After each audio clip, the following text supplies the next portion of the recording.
I'm Olivia Reynolds, 27, and 20 years ago my parents walked out of my life without a backward glance. My grandmother Eleanor became my world, raising me with more love than I thought possible after such betrayal. When she passed away last month, I was devastated. But nothing prepared me for seeing my parents waltz into her funeral. Designer clothes and fake tears, clearly eyeing her $50 million fortune. The shock nearly brought me to my knees, until Grandma's lawyer caught my eye and actually laughed. Before I tell you what happened next, let me know where you're watching from in the comments, hit that subscribe button, and stay until the end to witness the most satisfying moment of justice I've ever experienced. My early childhood in our quaint Boston suburb gleams in fragments. Dad spinning me around our backyard until we collapsed in dizzy laughter. Mom reading bedtime stories with different voices for each character.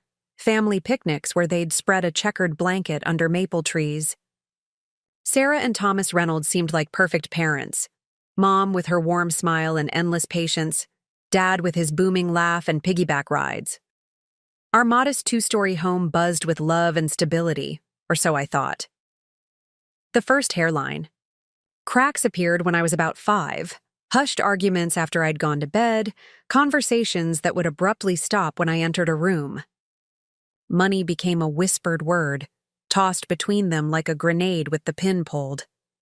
Dad started coming home later, his cheerfulness strained, while Mom's smiles grew tight and less frequent. I noticed Mom checking the mail with anxious anticipation, stuffing certain envelopes into her pocket before Dad could see them. The tension thickened month by month, and Dad's occasional gambling trips to Atlantic City became weekly events. I'd overhear Mom on the phone, voice breaking as she begged, "Someone for more time to pay." My 6th birthday was a subdued affair. No bounce house like the year before, just a small cake and a single gift. Mom drank more wine than usual that night, while Dad kept checking his phone. When I started 1st grade, their attendance at school events became sporadic. A missed play here, a skipped parent-teacher conference there. Then came the day that cleaved my life in two. A crisp autumn afternoon when neither of them showed up to pick me from Lincoln Elementary. I waited on the bench outside the principal's office, my Hello Kitty backpack clutched to my chest, watching other kids leave one by one. My teacher, Mrs. Donahue, sat beside me, repeatedly calling numbers that went straight to voicemail. As the school clock ticked past 6, her worried glances told me something was terribly wrong. When the police car pulled up, a female officer with kind eyes knelt before me, asking if I knew my grandmother's phone number. By nightfall, I was sitting in Grandma Eleanor's kitchen, a mug of hot chocolate growing cold between my trembling hands as she spoke with the officers in hushed tones. The police had found our house empty, drawers yanked open, closets half emptied, a hasty departure evident in every room. A neighbor reported seeing my parents loading suitcases into our car that morning after I'd left for school. Their destination, discovered days later through credit card records, was Las Vegas. They had emptied our joint accounts, maxed out credit cards, and left without a note. Not even a goodbye. Just abandoned their 7-year-old daughter as casually as forgetting an umbrella. The first few months at Grandma's sprawling Massachusetts estate passed in a fog of confusion and hurt. I'd wake up screaming, convinced they'd come back for me, alternating between hope and terror at the prospect. Grandma arranged for a child psychologist, Dr. Winters, who helped me navigate the tsunami of emotions, abandonment, betrayal, grief, for the parents who were still alive but chosen to leave me behind. I'd write letters, childish scrawls detailing my days and begging for explanations, which Grandma would mail to their last known address. None were ever answered, just returned with no forwarding address, stamped in cruel red letters. My first birthday without them was a raw wound until Grandma transformed it with her quiet determination. She didn't try to replicate my parents' celebration style, but created something new. A garden tea party with butterflies released into her greenhouse. "We can't change what happened, Olivia," she told me, wiping away my tears. "But we can build Something beautiful from here. Those words became our foundation for everything that followed. Grandma Eleanor's estate sat on 12 acres of rolling hills in Concord, Massachusetts, a colonial masterpiece of understated elegance with gardens that bloomed in carefully orchestrated waves throughout the seasons. Unlike the cold mansions of some wealthy people, every corner of her home invited you to sit, read, think, or simply be. I later learned that Grandma had built her fortune from nothing, starting a biotech company in her 30s that revolutionized diabetes treatment. By the time I came to live with her, she had retired from active management but still sat on several boards and foundation committees. Our relationship bloomed slowly, like her prized English roses, as we discovered shared interests that bridged the 50-year gap between us. She never pushed but simply invited me into her world, the chess set always ready in the sunroom, the children's section she had added to her library, the small gardening tools that appeared beside hers in the potting shed. Where my parents had been whirlwinds of affection and adventure before their downfall, Grandma offered something different: consistency and thoughtful love. Every morning began with breakfast together, no matter how early she needed to rise for foundation meetings. She asked about my schoolwork with genuine interest, not just perfunctory questions. When I struggled with math, she hired a patient tutor but sat in on our sessions, learning alongside me. I was terrible at algebra myself, she confided, making me feel less alone in my difficulties. My new school intimidated me at first.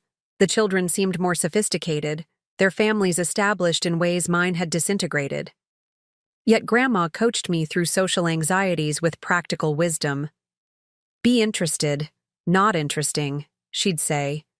Ask questions, and really listen to the answers.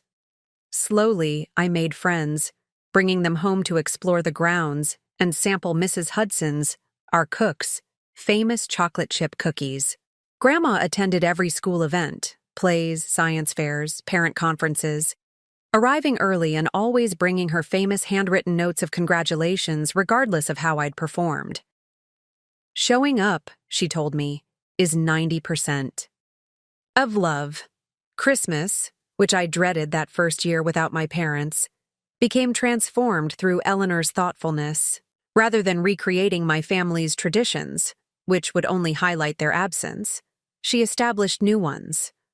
Volunteering at a homeless shelter on Christmas Eve morning, attending a candlelight service at the historic stone church in town, and reading A Child's Christmas in Wales aloud by the fire. She never disparaged my parents but didn't fabricate excuses for them either. When I'd ask why they left, she would simply say, "Sometimes adults make terrible choices they can't undo, but that never means the child deserved it." Once yearly, usually on a rainy Sunday, we'd look through family albums together. She kept photos of my father as a boy, her son who had somehow strayed so far from her values, and would share stories of his childhood. "He had such a kind heart once," she'd say, more in confusion than anger. The photo ritual was painful but necessary, helping me understand I came from more than just abandonment. Art became my sanctuary after Grandma noticed me constantly sketching. For my 10th birthday, she converted a bright corner room overlooking the gardens into a studio, with professional-grade supplies and shelves of art books. She arranged lessons with a retired art professor from Boston University who would drive out weekly, teaching me techniques while encouraging my developing style. "You have an exceptional eye for how light creates emotion," he told me, while Grandma beamed in the background. By my teen years, the raw wound of abandonment had scarred. Through Grandma's patient nurturing, I still had moments of anger and confusion, especially during milestone events when other kids' parents surrounded them with attention. Grandma never tried to replace my mother, but created her own irreplaceable role in my life. As college approached, she took me on tours of art schools, never pushing her preferences but asking insightful questions that helped clarify my thinking. When I hesitated over the expense of prestigious programs, she was refreshingly straightforward. "I have more money than I could spend in 3 lifetimes, Olivia. Your education is exactly what it's meant for. The only requirement is that you pay it forward someday. Moving to New York City for art school felt like stepping onto another planet after the verdant tranquility of Grandma's estate. My dorm room at Parsons School of Design was barely larger than my bathroom at home, and Manhattan's ceaseless energy both exhilarated and overwhelmed me. Those first weeks, I called Grandma Eleanor every evening, describing the eccentric professors, diverse classmates, and the sensory overload of the city. She listened with genuine curiosity, asking questions that helped me process my experiences. "Remember to look up at the architecture," she advised. "Most New Yorkers forget what's above street level." Our daily calls became a ritual that grounded me, though gradually shortening as I found my footing. Unlike many freshmen who went wild with newfound freedom, I approached independence deliberately, joining study groups and art collectives rather than losing myself in the party scene. My roommate Zoe couldn't understand why I maintained such close contact with my grandmother. "Isn't family supposed to be like obligatory holiday visits and passive-aggressive comments?" she joked. I couldn't explain how abandonment had taught me to cherish the people who chose to stay. Sophomore year brought an unexpected opportunity when my drawing and composition professor recommended me for an internship at the Calloway Gallery in Chelsea. Working 15 hours weekly while maintaining a full course load nearly broke me, but watching renowned artists install their exhibitions and hearing curators discuss conceptual frameworks for shows provided an education no classroom could match. Grandma never pressured me to visit, but I returned to Massachusetts monthly, finding the contrast between city intensity and country serenity increasingly valuable for my artistic perspective. During spring break junior year, I made a pilgrimage I'd been contemplating for years. With my friend Keisha as moral support, I flew to Las Vegas, the last known destination of my parents. Armed with their full names and old photos, we visited hotels, casinos, and eventually public records offices. The trail had long gone cold. Property records showed they'd rented briefly before disappearing again. A bartender at one casino vaguely remembered my father. Terrible poker face, but kept coming back. Information that stung despite its predictability. I returned to New York feeling oddly lighter, having confronted the ghost city of their escape. Grandma listened to my Vegas story without judgment, then quietly said, "Sometimes knowing you've tried is enough." My graduation ceremony felt triumphant, with Grandma Eleanor in the audience radiating pride. She'd flown in 3 days early to help me pack my apartment and hosted a small dinner for my closest friends at an elegant restaurant overlooking Central Park. "Your parents' greatest mistake was leaving before they could see the remarkable woman you'd become," she told me that night, the only time she ever directly criticized them. Post-graduation, I landed an assistant position at the very gallery where I'd interned, working under Miranda Fontaine, a formidable curator known for launching emerging artists' careers. The pay barely covered my share of a 3-bedroom apartment in Brooklyn, but the experience proved invaluable. I absorbed everything: artist relations, exhibition design, press management, sales strategies, staying late to help install shows, and volunteering for the tasks no one wanted. Within 18 months, I was promoted to junior curator with my own small exhibitions to manage. When Miranda left for a museum position, I stepped into her role, bringing fresh perspectives that attracted younger collectors. For Grandma's 75th birthday, I organized a surprise gathering at her estate, flying in her oldest friends from around the country.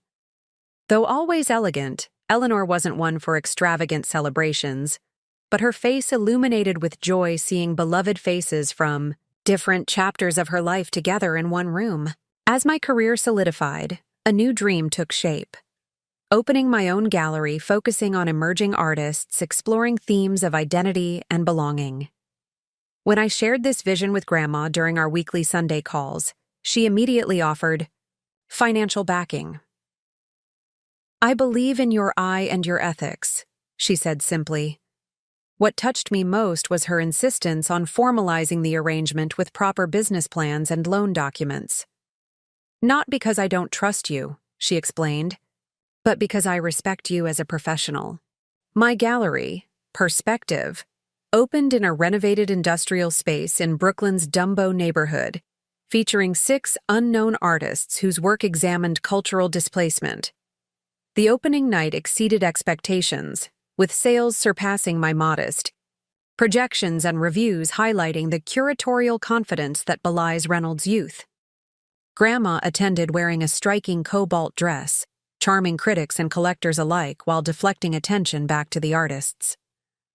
"I always knew you'd find your voice," she whispered as we watched the crowded gallery from a quiet corner. "You just needed the right space to speak." The first signs were subtle, Grandma forgetting her glasses that she'd just set down, repeating stories she'd shared the previous day, uncharacteristic fatigue during our weekend calls. At 32, I was entirely immersed in growing my gallery, having just signed a lease on a second location in Manhattan's Lower East Side. When Mrs. Hudson, who still managed Grandma's household, called expressing concern about Ms. Eleanor's confusion episodes, I initially attributed it to normal aging. My next visit home shattered that comfortable denial. Grandma Eleanor, always impeccably put together, greeted me in mismatched clothes with unwashed hair. The house, her pride and joy, showed subtle signs of neglect: mail piled unopened, plants thirsting for water, dust gathering on bookshelves. The brilliant woman who had built a biotech empire had forgotten to turn off the stove, the kettle, burning dry, triggering the smoke alarm. The diagnosis came swiftly: vascular dementia, a series of small strokes quietly stealing pieces of her brilliant mind. The prognosis was candid. Decline would continue, cognitive function gradually deteriorating. I increased my visits to every other weekend, working remotely from Massachusetts and conducting gallery business via video calls. When that proved insufficient, I hired Angela, a compassionate private nurse, to provide daytime care and installed security systems with remote monitoring. Watching Grandma struggle with simple tasks that had once been effortless broke something fundamental inside me. The woman who had rescued and rebuilt me was slowly disappearing, even as she physically remained. During her lucid periods, which grew increasingly precious, we had conversations of unprecedented honesty. "I'm not afraid of dying," she told me one autumn afternoon as we sat in her garden watching leaves spiral down. "I'm afraid of becoming a burden to you after working so hard to be your foundation." I held her increasingly frail hand, noticing the liver spots and prominent veins that hadn't been there a year before. "You could never be a burden," I assured her. "You're the investment that saved my life." As her condition progressed, Grandma began mentioning her estate more frequently, though always obliquely. "I've made arrangements," she would say, or, "Mr. Harrington has all the papers in order." James Harrington, her attorney of 30 years, visited monthly, their meetings behind closed doors growing shorter as her stamina decreased. One lucid afternoon, she fixed me with a penetrating gaze reminiscent of her former self. "I've always believed wealth is a responsibility, not a privilege," she said. "I've tried to teach you that money is meant to create opportunity, not idle comfort." I nodded, sensing the importance of her words. "I've watched how you've built your gallery, supporting artists who might otherwise go unnoticed. You understand the principle of the lever, using resources to magnify impact." During those months of gradual decline, I discovered dimensions of Grandma I'd never fully appreciated. Her housekeeper revealed how Eleanor had secretly paid college tuition for her grandchildren. The gardener shared how she had helped him buy his first house with an interest-free loan. Local charitable organizations sent representatives to inquire about her health, sharing stories of anonymous donations that had sustained their work for decades. The biotech company she had founded, now a publicly traded corporation, sent a delegation of executives to pay respects, bringing news that treatments she had pioneered had recently reached developing countries. saving millions of lives. Our last Christmas together held a poignant clarity, as if her mind had granted a temporary reprieve. We sat by the fire in her library, the Christmas tree lights reflecting in her eyes as she recounted stories from my childhood, the time I'd attempted to redesign her formal dining room with finger paints, my determination to rescue every earthworm from the driveway after rainstorms. "You always had such an enormous heart," she mused, "even after what they did to you." She rarely mentioned my parents directly, making this reference startling. "I worried their abandonment would break your capacity to trust, but it did something different. It made you more determined to be trustworthy." Spring brought rapid decline. I temporarily closed my Manhattan gallery, leaving my associate director in charge of Brooklyn, and moved back to the estate. Angela transitioned to live-in care, supplemented by hospice services as Grandma became bedridden. I spent hours reading to her from favorite books, playing the classical music she loved, and simply holding her hand as she drifted between consciousness and sleep. During one unexpected moment of lucidity, she squeezed my hand with surprising strength. "Promise me something, Olivia." Her voice was barely audible. "Promise you won't let the past poison your future. Some inheritances are meant to be rejected." Before I could ask what she meant, she had drifted away again. The end came peacefully on a perfect spring morning. Sunlight streamed through her bedroom windows, birds orchestrating a dawn chorus in the gardens she'd tended for decades. I had fallen asleep in the chair beside her bed, waking to an altered quality of silence. Her face appeared younger somehow, released from pain and confusion, looking remarkably like the strong woman who had welcomed a traumatized 7-year-old into her home 20 years earlier. The grief crashed over me in waves of physical pain, a hollowing out of something essential. For 2 decades, she had been my true north, the absolute certainty in a world that had taught me how quickly foundations could crumble. Planning her funeral became my anchor, a final act of love conducted through a fog of loss. Grandma Eleanor had left detailed funeral instructions with Mr. Harrington. Simple elegance, no elaborate displays, a celebration focusing on gratitude rather than grief. I honored her wishes while adding personal touches, her favorite gardenias, and lilies throughout the historic stone church where she'd worshipped, Mozart's Requiem performed by a string quartet from the Boston Symphony Orchestra she had supported, programs featuring her own watercolor of the estate gardens. The guest list expanded beyond my expectations as word spread through her extensive network of friends, colleagues, and beneficiaries. 3 of my closest friends arrived 2 days early, creating a protective buffer of support around me. Zoe, from my college days, now a fashion photographer. Marcus, a sculptor whose first major exhibition had been at my gallery. And Keisha, who had accompanied me on that fruitless Las Vegas search years ago.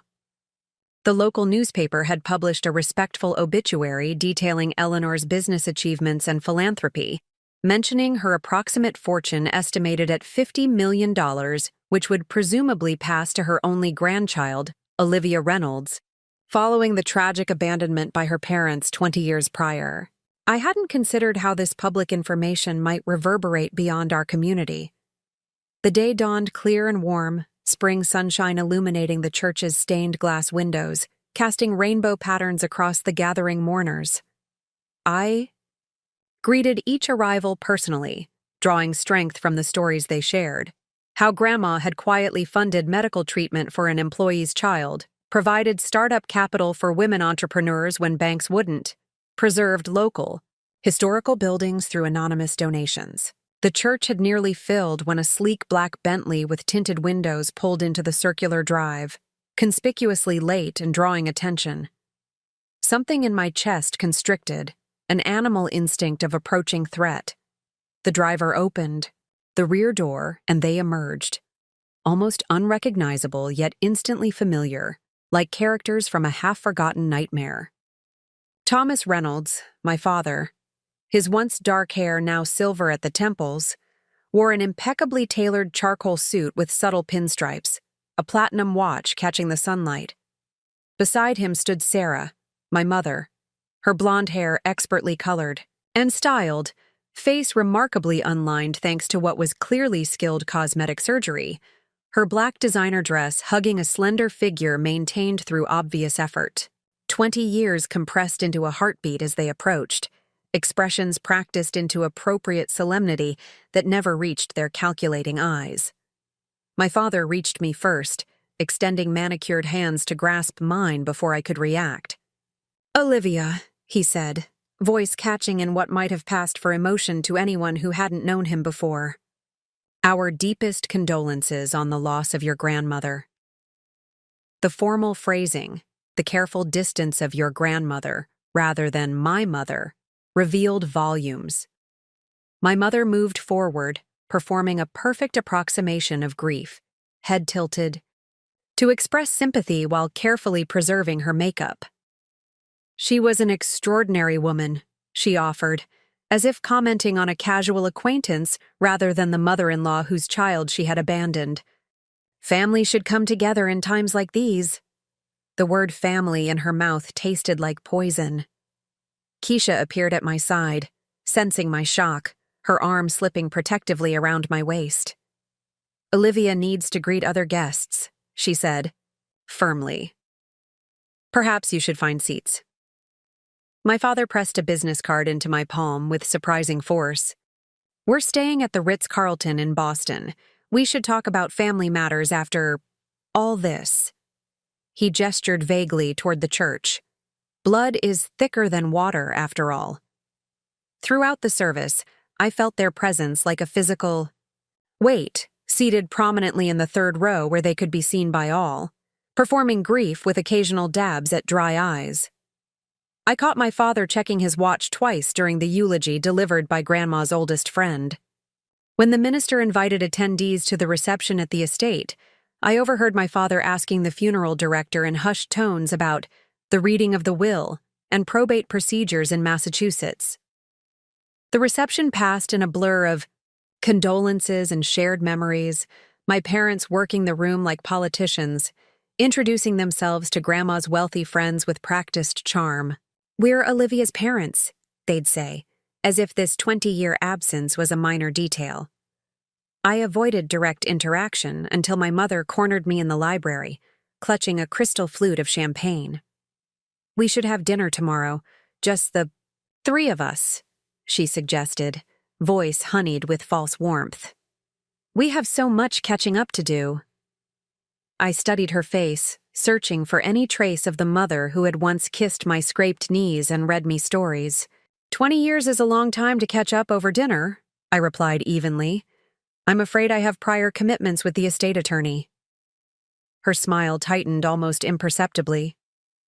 "We understand completely. Family business comes first, of course. Perhaps later this week." Before I could answer, my father appeared, sliding his arm possessively around her waist.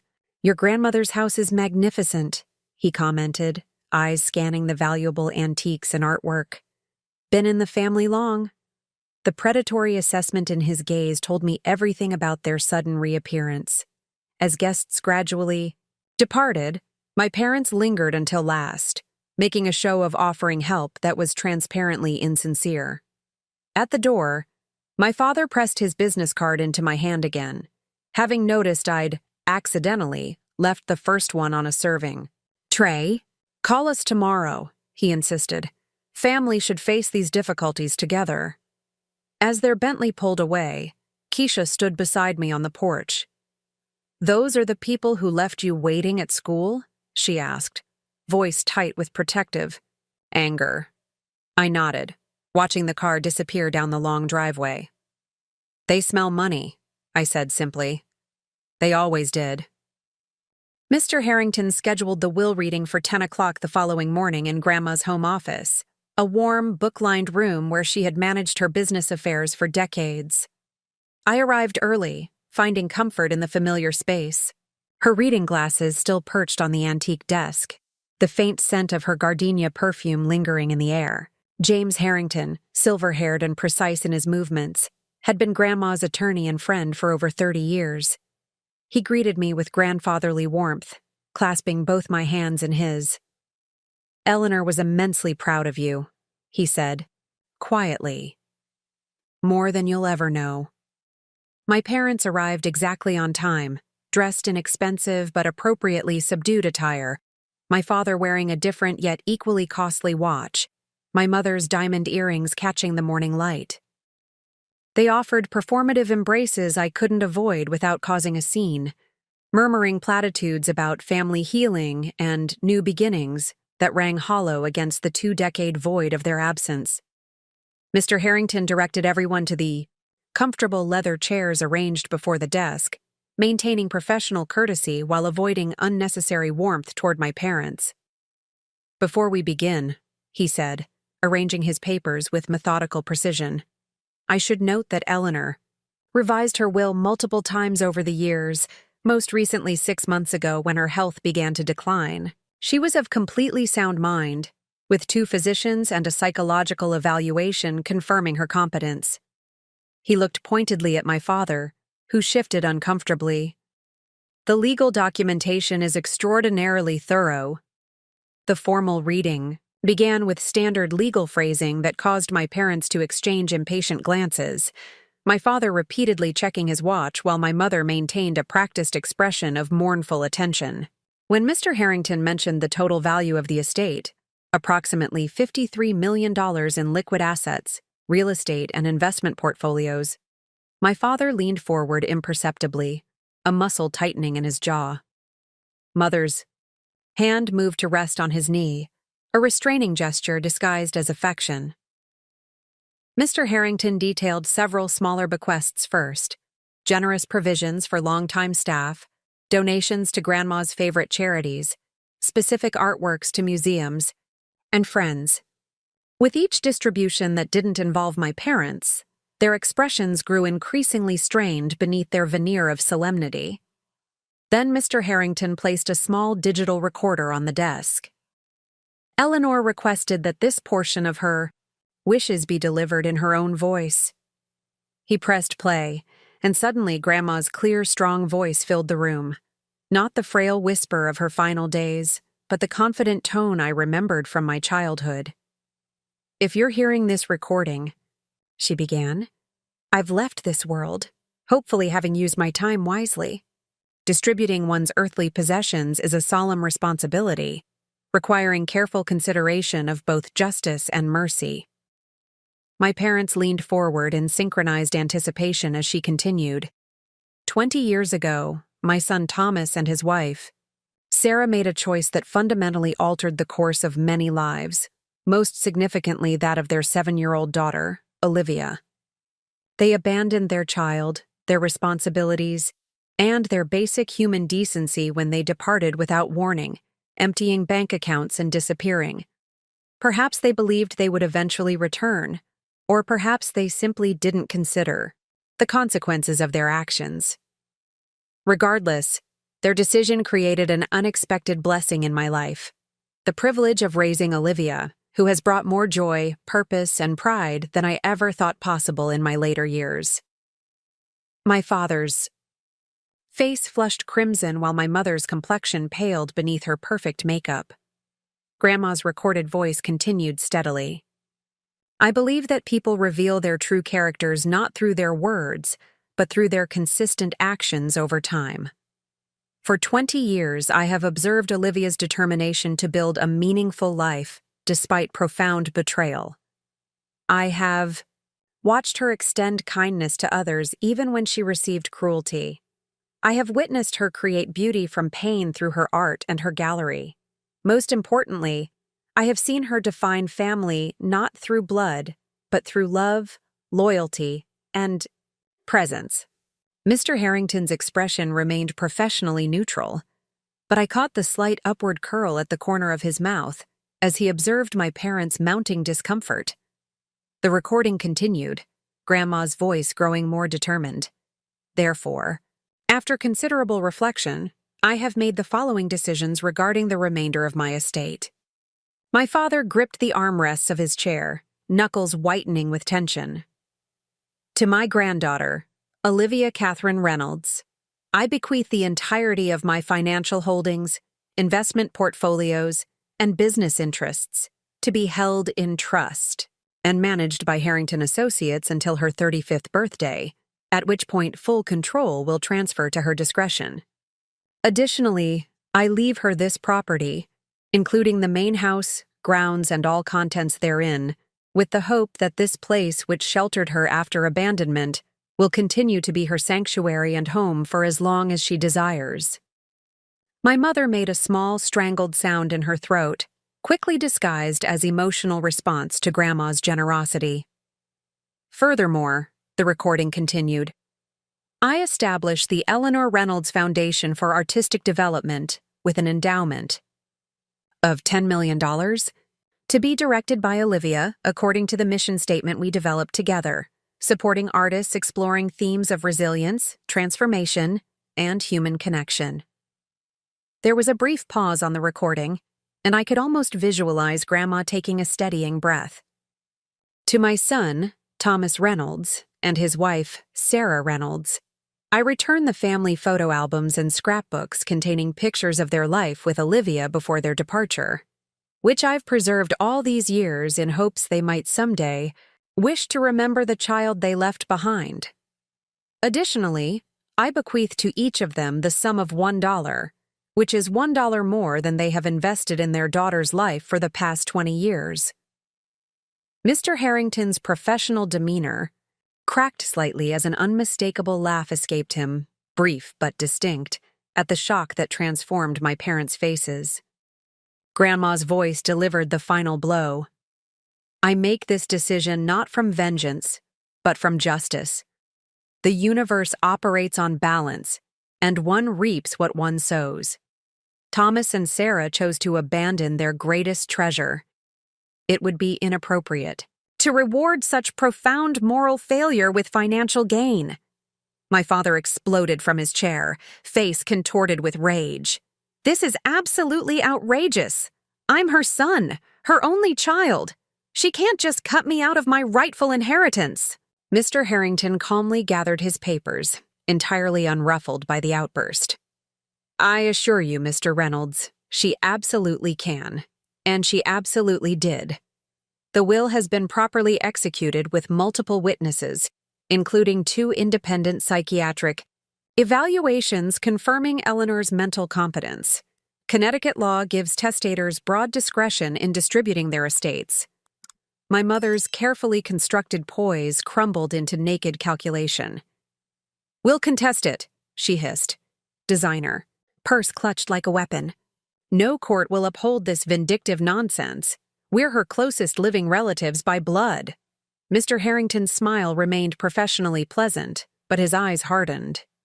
Mrs. Reynolds, your abandonment of your minor child is extensively documented. Eleanor maintained a comprehensive file including police reports, school records, your empty house with belongings taken, bank accounts emptied the morning of your departure, and multiple witnesses. Should you choose to contest, all this becomes public record.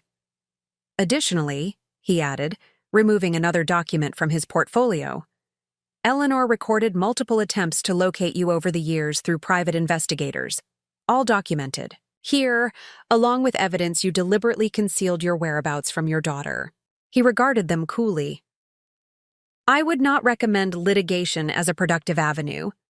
Now, if you'll excuse us, Olivia and I have additional estate matters to discuss privately. My parents stormed out, hurling threats of lawsuits and promises of returning with their own attorneys. As the door slammed behind them, Mr. Harrington turned to me with unexpected gentleness. Your grandmother anticipated their reaction precisely. She wanted you to know she made this decision with complete clarity of purpose. He handed me an envelope with my name in Grandma's elegant handwriting. She asked me to give you this privately. Take your time reading it. I'll wait outside. The letter inside contained just one sentence in her familiar script. The true inheritance I leave you isn't measured in dollars, but in the unshakable knowledge that you are loved beyond measure, exactly as you are, True to their threats, my parents launched a legal assault within 48 hours, hiring Westbrook and Patterson, a Boston firm notorious for aggressive inheritance disputes. Their initial filing painted a dramatically different version of events, claiming they had temporarily relocated for business opportunities with every intention of reuniting with their daughter, only to be systematically alienated by Eleanor Reynolds, who used her financial advantage to separate a child from her loving parents. The document portrayed them as victims of a vindictive mother-in-law who had poisoned their daughter against them, while they struggled to establish financial security for their family's future. Reading their revisionist history made me physically ill, the calculated lies twisting reality beyond recognition. Mr. Harrington remained unruffled by their legal maneuvering. "Desperate strategies from desperate people," he observed when I forwarded their attorney's threatening email. "They're hoping you'll settle from emotional exhaustion rather than endure the process." National media caught wind of the story, framing it as a sensational inheritance battle. Abandoned daughter inherits $50 million, parents contest after 20-year absence. Reporters camped outside both the estate and my Brooklyn gallery, ambushing me with questions about family reconciliation and forgiveness. Social media exploded with opinions, the majority supporting me after the basic facts emerged, though some questioned whether blood ties should supersede all errors in judgment. My gallery received threatening phone calls from my father, leaving my staff shaken. I hired security for both gallery locations and the estate, installing additional cameras and alert systems. The estate's longtime gardener reported someone matching my mother's description attempting to access the property through the service entrance, claiming to be family checking on things. The legal proceedings ground forward with excruciating slowness. My parents submitted affidavits claiming they had sent child support payments that Eleanor had returned, demonstrably false, had made repeated attempts to contact me that were thwarted, easily disproven, and had maintained a dedicated college fund in my name, laughable given their documented bankruptcy filings. During depositions, our attorneys subpoenaed financial and travel records revealing the truth: multiple bankruptcies, tax liens, failed business schemes, and a pattern of short-term rentals suggesting unstable housing throughout the 2 decades since they'd left. The investigation uncovered particularly damning evidence. 9 months after abandoning me, they had another child, a son named Caleb, whom they had also eventually left with relatives when he was 6. This previously unknown half-brother, now 19 and attending community college in Arizona, wanted no part of the lawsuit or any contact with our parents. The most painful testimony came from my former teacher, Mrs. Donahue, now retired but crystal clear in her recollection of that afternoon. "I sat with Olivia for 4 hours, she stated firmly.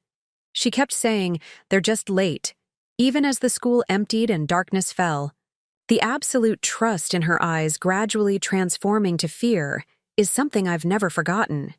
Neighbors from our old Boston suburb testified about helping police inventory the abandoned house, describing drawers left open and only my things remaining fully intact. My room a time capsule of childhood, while the rest of the house had been methodically picked over for valuables. As evidence mounted against them, my parents' attorney recognized their case disintegrating. During a tense meeting in Mr. Harrington's office, she advised them to withdraw their petition before the judge ruled against them with prejudice. Instead, my father fired her on the spot, hiring an even more aggressive attorney who specialized in creative interpretations of family obligation. This desperate strategy backfired spectacularly when the new attorney attempted to argue that abandonment was legally distinct from temporary delegation of guardianship. The judge's response was scathing. "The court finds no evidence of delegation, temporary intent, or indeed any parental responsibility whatsoever for 20 years. This appears to be a transparent attempt to secure financial benefit without having provided even minimal parental investment." The case was dismissed with prejudice, meaning they could not refile on similar grounds, with a blistering opinion that questioned the moral character of individuals who would abandon their child, evade responsibility for 2 decades, and reappear only when financial gain became possible. Costs and attorney fees were assessed against them, adding financial injury to their reputational damage. Still, they made one final desperate attempt, bypassing legal channels to appear unannounced at my gallery during a major opening. Security intercepted them in the crowded space, but not before my father created a scene, loudly proclaiming that blood matters more than money and that I was turning my back on family redemption. As they were escorted out, my mother thrust an envelope into a staff member's hands, her designer sunglasses failing to hide tears that, for once, seemed genuine. The letter inside revealed more than she likely intended, a rambling, occasionally, incoherent narrative of failed dreams, chronic financial instability, and mutual blame between her and my father. Between manipulative lines about missed opportunities for reconciliation and the possibility of healing our family bond, lay unintentional confessions. We never meant to stay away forever, but each year made return more impossible, and we thought you were better off with her wealth than our struggles. The final paragraph exposed their true motivation. Now that Eleanor has left everything to you, we hope you'll recognize that family deserves consideration. Whatever mistakes we made, we're still your parents. Surely that counts for something. In your heart. I stored the letter in my safe, not as a treasured memento, but as a reminder of the hollow space where parental love should have been, and the extraordinary woman who had filled that void with something far more valuable. The aftermath of the legal battle left me emotionally drained, victorious but hollow. Winning against my parents brought no satisfaction, only final confirmation of what I'd always known. Their interest had never been in me, only in what I might provide. Dr. Sullivan, a therapist specializing in family trauma whom I'd started seeing during the court proceedings, helped me navigate the complex emotions. "You're grieving multiple losses," she explained during a particularly difficult session. "The parents you deserved but never had, the grandmother who truly loved you, and perhaps the lingering hope that your parents might someday become worthy of your forgiveness." Her words crystallized something important. I'd been unconsciously preserving space for potential redemption, a reconciliation fantasy that my parents' naked greed had finally shattered. The legal validation of Grandma Eleanor's decisions freed something within me. Rather than retreating into bitterness, I channeled my experience into my gallery's mission. Perspective expanded its focus to include artists exploring themes of family, both biological and chosen, resilience through abandonment, and the creation of identity beyond trauma. Our exhibition, Foundations, featured 7 artists raised by grandparents, exploring that unique relationship through different media. Critics praised the show's emotional authenticity and celebration of unconventional family structures, not realizing how personal the theme was to me. I collaborated with renowned installation artist Jordan Chen to create Absence Presence, a memorial piece dedicated to Grandma Eleanor. The interactive exhibition transformed a room in my Manhattan gallery into an immersive experience. Visitors entered a space where suspended glass panels held Eleanor's wisdom quotes, illuminated by changing light patterns responsive to movement. The floor contained a timeline of our 20 years together, while sound design created an intimate atmosphere of turning pages, teacups clinking, and garden shears snipping, the domestic soundtrack of our shared life. The New York Times called it a profound meditation on how absence shapes us as powerfully as presence, and a testament to chosen family bonds that transcend conventional structures. The installation later traveled to 3 major museums, bringing Eleanor's wisdom to thousands. My professional relationship with Mr. Harrington evolved into genuine friendship as we navigated the complexities of Grandma's estate. His wife, Mary Ann, a retired literature professor, invited me to their family dinners, where their grown children and grandchildren treated me with casual inclusion that felt like a gift. Eleanor worried about your isolation, James confided during a weekend at their lake house. She'd be pleased to see you surrounded by people who value you for yourself, not your inheritance. The Eleanor Reynolds Foundation for Artistic Development became my passion project, providing grants to emerging artists and establishing educational programs for children from disrupted homes. We created partnerships with foster care organizations, offering art therapy workshops and mentorship opportunities. The Foundation's scholarship program specifically supported students who, like me, had experienced family abandonment, providing not just financial assistance, but community and emotional resources.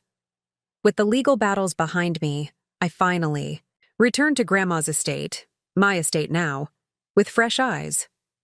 Rather than selling the property as initially considered, I decided to maintain it as my primary residence while renovating the carriage house into a seasonal artist's retreat. 6 artists at a time would live and work on the grounds for 3-month residencies, bringing new creative energy to the space while preserving its peaceful character. During the renovation process, workers discovered a hidden compartment in Grandma's desk containing several journals spanning decades. With trembling hands, I opened the earliest volume from the year my father left for college. Eleanor's elegant handwriting revealed a woman wrestling with parenting doubts, wondering if her focus on career had somehow failed her only child. Thomas shows concerning impulsivity, she wrote, a quickness to abandon difficult projects for immediate gratification. Have I demonstrated persistence inadequately? Later entries documented her growing concerns about his relationship with Sarah, noting red flags I was too young to recognize. They share a troubling attitude toward money, viewing it as solution rather than tool. Sarah showed more interest in the house than in Olivia during their visit. Most revealing were entries following my parents' disappearance. Searched through every possible contact again today. Private investigator reports they've left Vegas, possibly for California. Why run if they simply needed financial help? I would have provided for Olivia while they rebuilt their lives. The abandonment suggests deeper issues. Surprisingly, Grandma had attempted reconciliation years before I realized. Located Thomas and Sarah in San Diego. Sent letter proposing supervised visitation with Olivia, financial counseling, and family therapy. Letter returned unopened. Investigator confirms they saw my name on envelope and refused delivery. The journals also contained dozens of unsent letters to my father, expressing everything from fury to heartbreak to forgiveness. I understand addiction's grip, one read. What I cannot comprehend is leaving your child.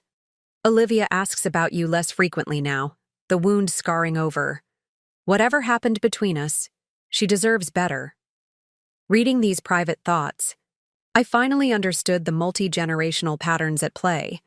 My father's issues hadn't appeared from nowhere, and Grandma had worked consciously to ensure those patterns ended with her. She had transformed her parenting mistakes with my father into wisdom for raising me, breaking cycles of emotional distance and materialistic values. On the anniversary of Grandma's passing, I held a private memorial in her gardens, now blooming, with renewed vigor under my careful tending. The solitude allowed reflection on all she had given me beyond material inheritance, resilience, integrity, compassion, and the courage to build connection despite experiencing its fragility. Standing among her beloved roses, I finally understood her final cryptic words about inheritances meant to be rejected. The true gift wasn't her fortune, but the chance to reject the legacy of abandonment that might easily have defined me. Through her love, I'd inherited the possibility of a different story. 2 years after Grandma Eleanor's funeral, life had found new rhythms and unexpected joys. My gallery had expanded to 3 locations, including a pioneering space in Detroit, supporting artists from disadvantaged backgrounds. The Eleanor Reynolds Foundation had awarded its 100th scholarship, creating a growing network of young people healing through artistic expression. I'd transformed the east wing of Grandma's house, my house now, into my primary residence, preserving her spaces while gradually adding my own touches. The artist's retreat program had exceeded expectations, with applications flooding in from around the world, creating a vibrant, creative community that brought new energy to the property while honoring its peaceful character. Through discreet channels, I occasionally received updates about my parents. Their promised lawsuits had evaporated after the judge's devastating ruling, replaced by financial struggles following their expensive legal campaign.